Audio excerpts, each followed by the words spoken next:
Right. Now, all Renaro had to do was fight his way through Zenobia's invading troops, sneak onto her ship and into her bedroom, and kidnap her without any of her dozens of guards alerting her. Then, he would rely on her love for him to convince her how evil her father was, so she'd run away with him instead of going back to her father, who was going to blow himself up. It did sound a little risky. But Renaro had a feeling it would work out somehow. It always did.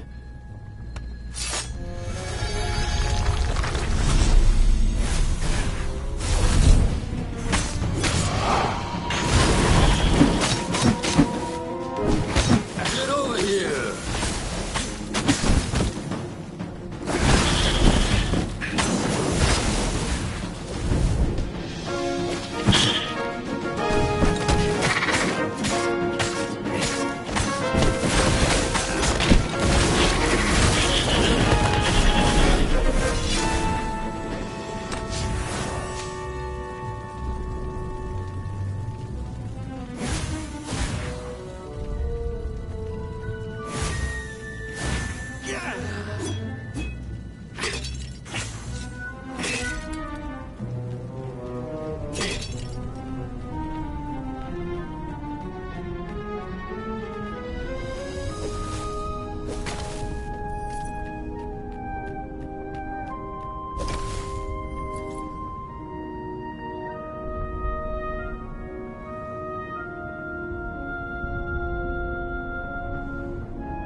You couldn't hack this kind of firewall.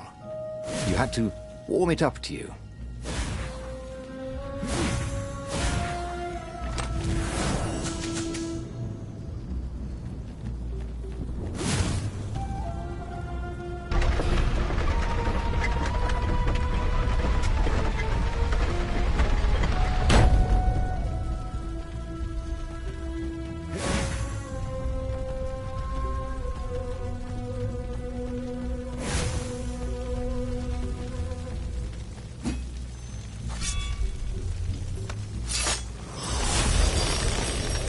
What's behind door number 2?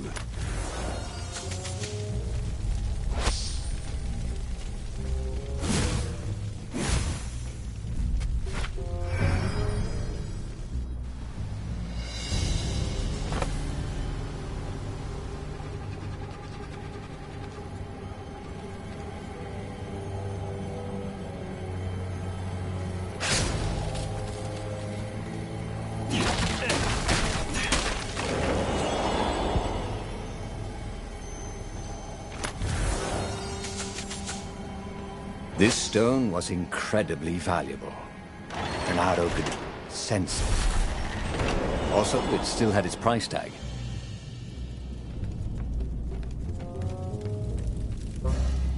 Bernardo was halfway to Zenobia's encampment when Lupino showed up. He was disheveled and distraught. They jumped us. I barely got away. Oh, they got the core. Oh, it was all going according to plan, thought Bernardo. Now he just needed Zenobia on his side. Yes, that was even better. The Iblis stone. Zenobia could get it. And then the Emperor would have to pursue them. Wait, no. The gem would corrupt anyone, even her. That's it, he thought. Even Lupino. Even though Lupino was already a traitor. It would turn him against his secret master, the Emperor. He would try to make himself Emperor. And the Emperor would have to defend himself with the core. Boom. He was a super genius.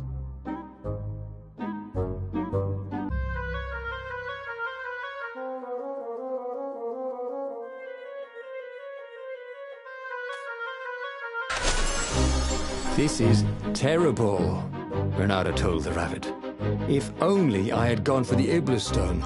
But now it's lost in enemy territory. He handed Lupino a map.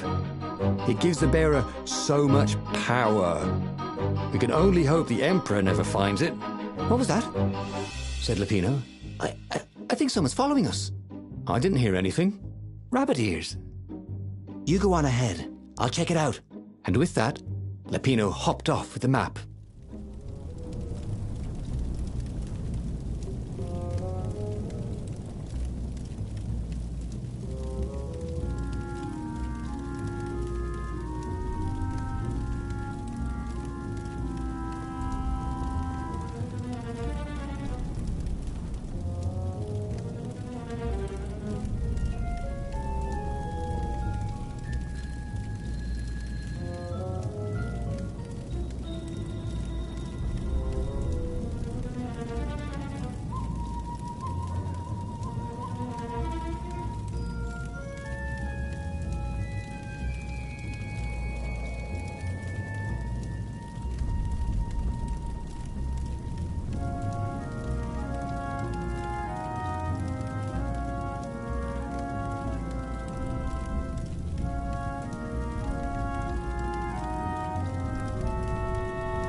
It would be fun to try out that one.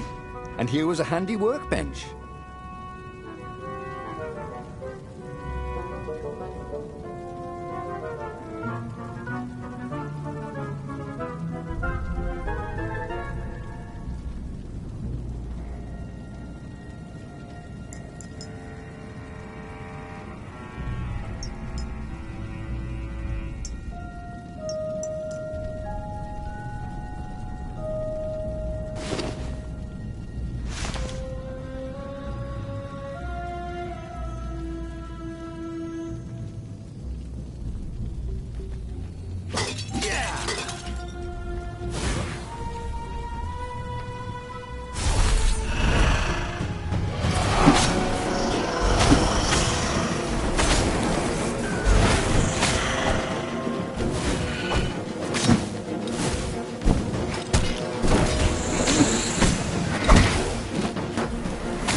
Fresh meat.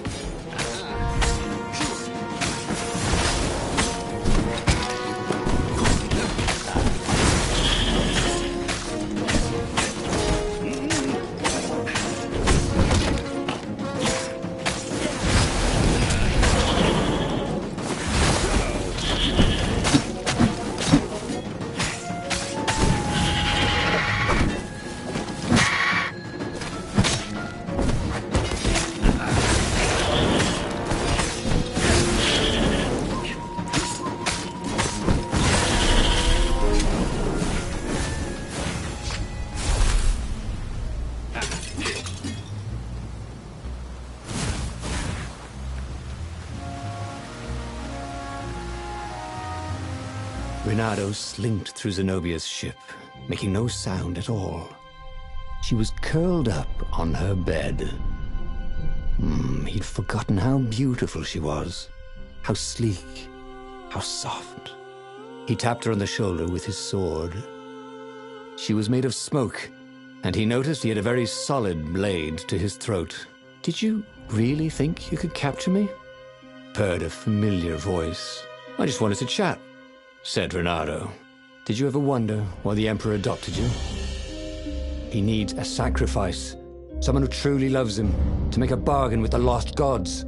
"That's a vicious lie. He wants to bring them back." That's crazy. Why would anyone... They could make him immortal. An eater of souls. And with that, her eyes widened. She understood. Reynardo told her how he had rescued a priest whose order had been massacred. How he had slept in a burnt village.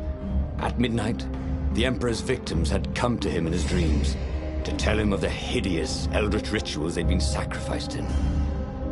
He could still see those kittens and puppies. Their wide, sad eyes, their moist noses. "You can't prove that." "I've got a witness at the observatory."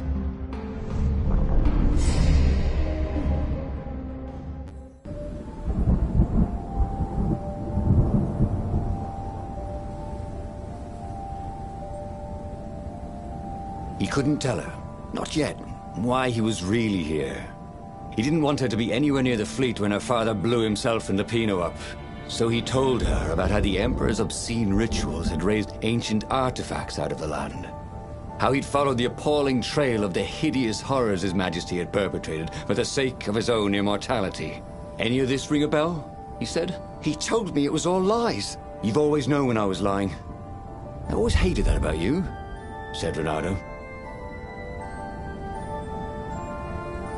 The rebellion had started after atrocities that the Empire hushed up. Reynardo had rescued a priest whose order had been massacred for one book. He had slept in a burnt village. dead kittens and puppies had come to tell him what the Emperor had done to them.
Don't you think I'd know if my father started practicing black magic? Why? Would you join in? No! I'd destroy his books and I'd... Oh, God. Okay, you're not completely wrong. They've resurrected one of his victims. Well, look, I mean, look, it's not exactly alive, but it can talk. A true witness, she said.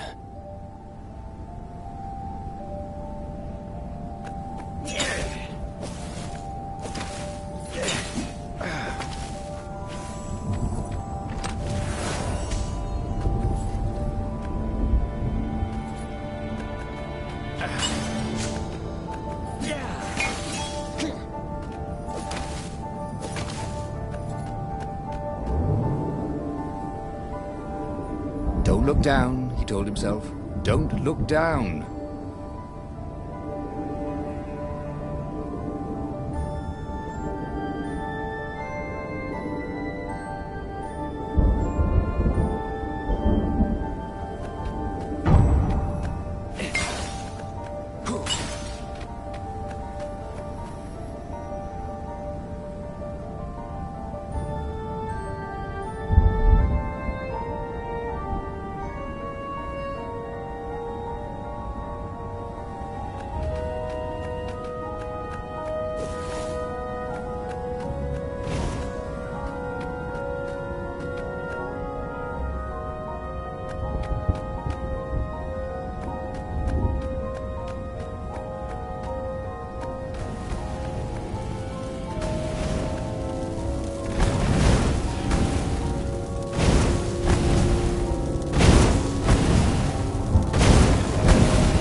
weapons engineer.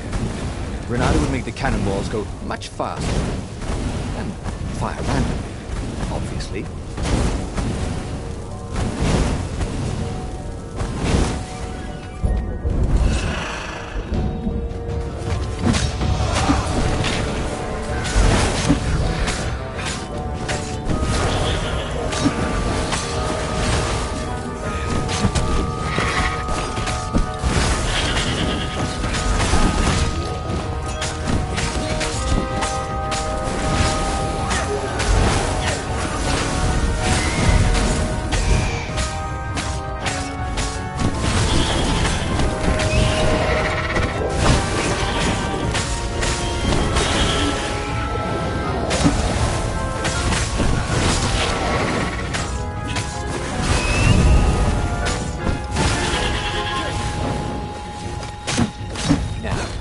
Do.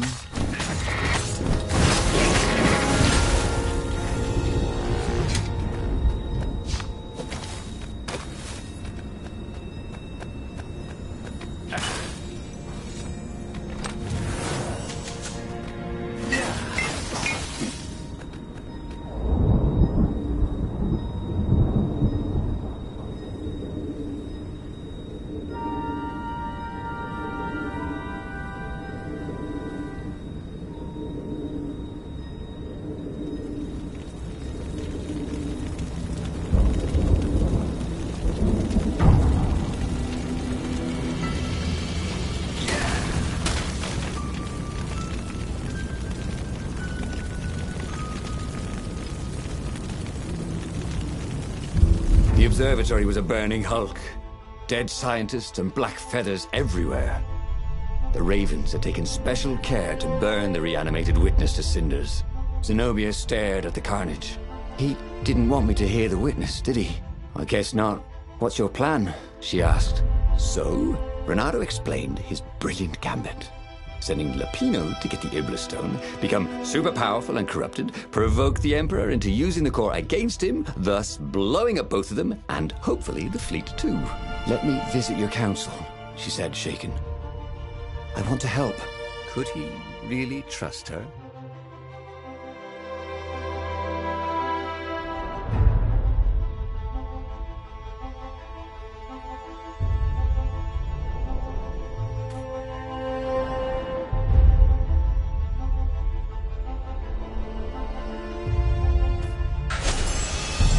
Done it. He'd made Zenobia see how evil her father really was. He wished she didn't feel this urge to join in the rebellion. After all, he'd taken care of the Emperor, right? Yeah, but she'd always been conscientious like that. She told him she had to go somewhere first. So Renato gave her the location of the secret base, and they agreed to meet in the ruins. He had a very good feeling about this.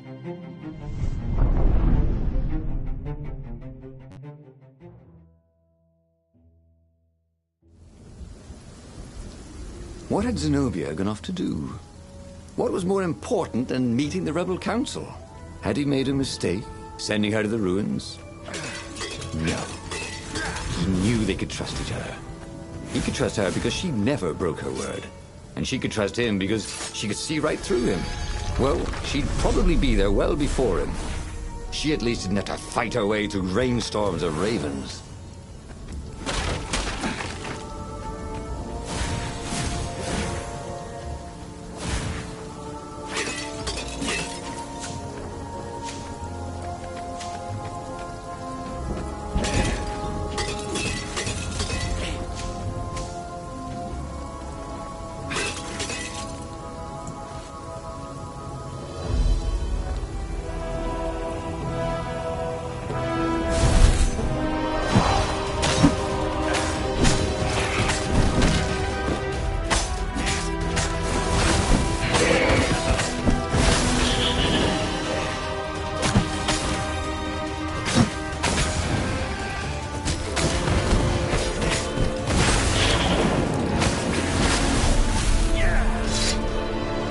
He thought about Hypatia. Oh, she'd been an amazing rabbit. She could talk to him about comics, and talk to her son about history and battles, and talk to scholars about the ancient tomes hidden deep in the vaults of the library of Ubar. Oh, Renato really missed her.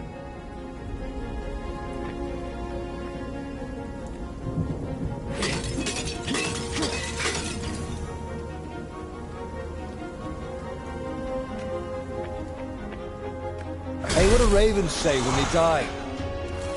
Never mind. I'll wait.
As he came around the bend, there was Lupino, unconscious on the side of the path. And Renato could smell a familiar, sweet, smoky scent. Who? Zenobia. It had to be. She never used a combat spell when she could use drowsy gas. That meant she had the Iblis Stone. What would it do to her? She hated her father now. She'd kill him for sure. The council wouldn't mind if she killed the Emperor, but murdering her father would destroy her. He had to get to whatever ledge she was on and talk her down from it.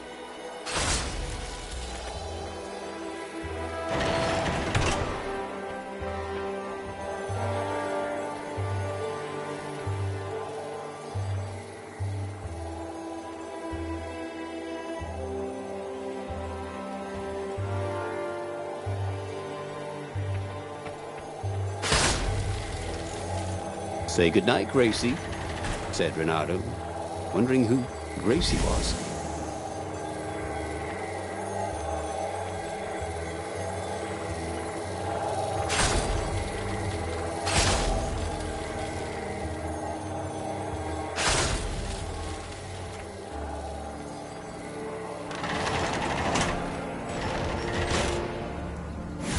The long stairs.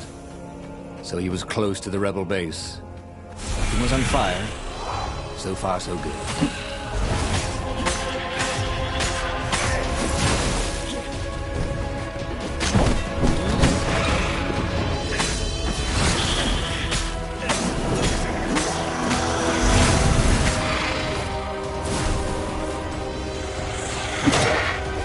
Whoa, personal space.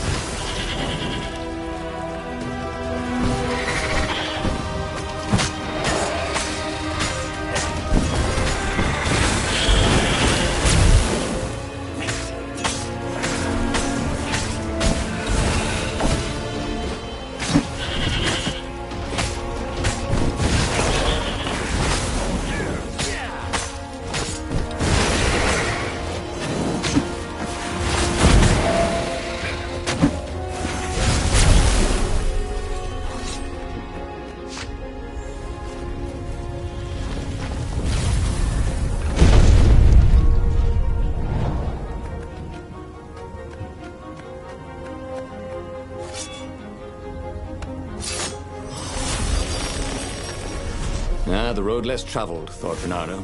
How intriguing.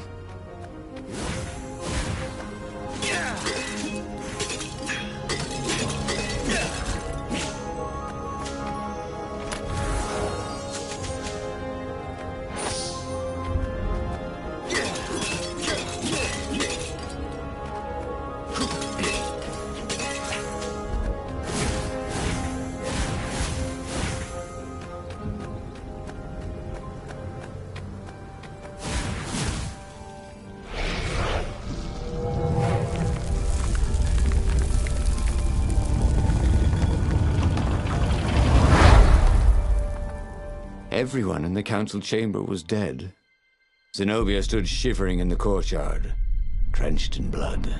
Why? He managed. They started arguing with me. I lost my temper and I wanted their blood. Well, not me. The stone did.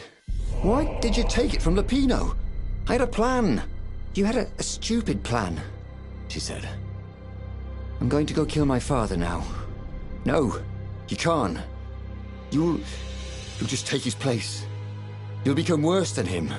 Get out of my way, or I'll kill you too.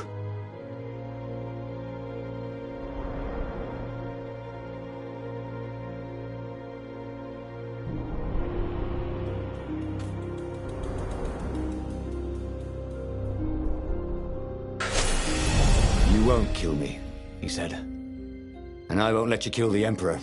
Enraged, she raised the sword. You hate him too? He could sense the Iblis stone, yearning for his death. But she didn't strike. If you kill him, he'll destroy you. I know you. Shut up! She shouted, her sword trembling. I won't lose you again. Not for anything. Get away from me, he said, and he was very close. I can't lose you again. And he was in reach of her sword now. I hate him! I hate you too! I love you, he said for the very first time. And then she was weeping. He was holding her. The sword had dropped from her hand. He glanced at the Iblis stone. It was no longer the black of the void. It looked like coal. No. It glowed, like a cinder. It was crackling, burning, crumbling into ashes. You've always loved me, haven't you? She said. She was weak. The stone had taken so much from her. Always, he said. She staggered as he helped her up. Let me take you away. Where? The island of Avalon. The sisters will heal you. He'll follow us. Then we need the Farfarer, the fastest ship in the Empire.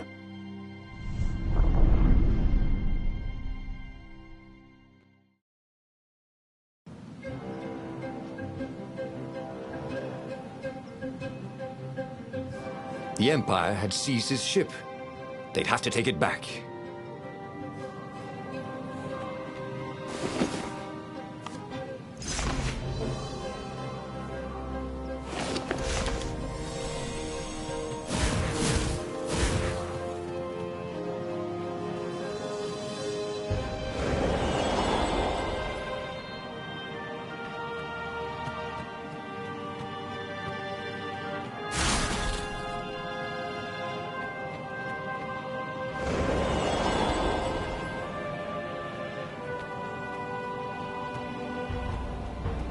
The portal was heavily guarded. He must go someplace they really didn't want him to go.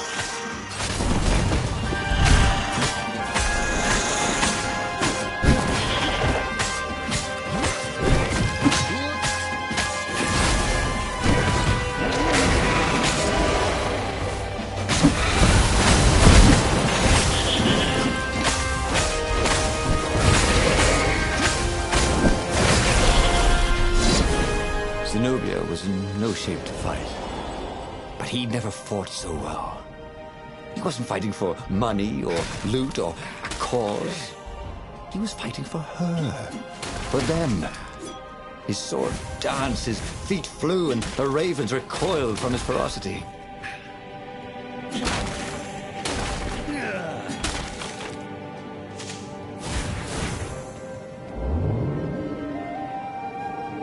This thing really needed a roof.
there it was, his beautiful skycraft, the Farfarer.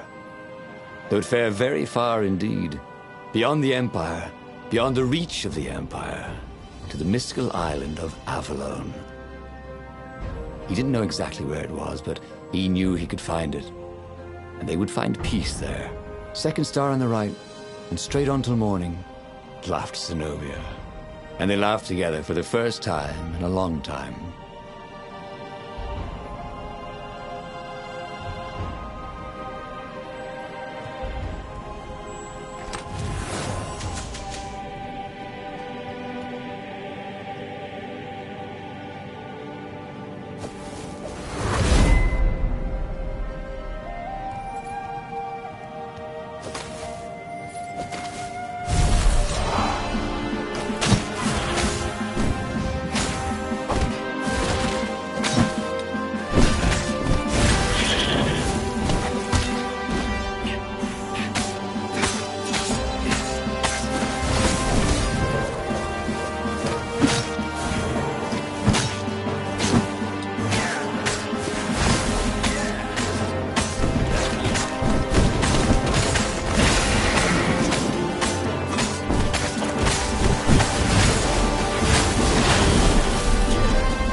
Friend is a swan. Can you join up? You guys his feathers?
There was an inscription, no spitting.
there was an inscription. Praise the sun.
But they did not go unnoticed. Scout ships lifted off, and the long lance of the Imperial flagship. Bernardo turned downwind to gain speed. The Raven ships could pursue, but they couldn't close. The Farspeaker croaked, "You return her and live!" "Go sacrifice yourself," yelled Bernardo. "Then you won't have her either." On the flagship, the Emperor was readying some arcane weapon. It couldn't be. It was the core. A devastating beam lanced out of the flagship. Bernardo zigzagged wildly to keep the Farfair out of it. Now the Raven scout ships were closing the distance, and the beam was getting closer too. Then came a blinding flash, and the air was searingly hot all around him. There was a thunderous, deafening roar. He could smell burnt oak and burnt feathers and burnt flesh. But when he could hear and see again, they were alive and unhurt. And they were alone in the sky. Zenobia embraced him. They had done it. Through luck and through love, they had won the war. "Avalon, here we come," he said as he held her arms wide in the prow of the boat and let her feel its speed. "Maybe the real Avalon is wherever we're together," she said. And so, after a bit of an argument, Bernardo and Zenobia went to one of the two Avalons. The one shrouded in mists, or the one in their hearts. But which one they went to, I'll never tell. He'd done it. He'd forged his own destiny. Well, he hadn't actually done it, but he knew what he would do. Bernardo smiled at the book. He practically wanted to kiss it. The kid's sacrifice hadn't been in vain. He'd saved the book and saved the world. Bernardo owed him and his mother so much. Bernardo lowered the mainsail and let the Farfarer shoot forward in the breeze. Second star to the right, and straight on till morning. This time, he would win.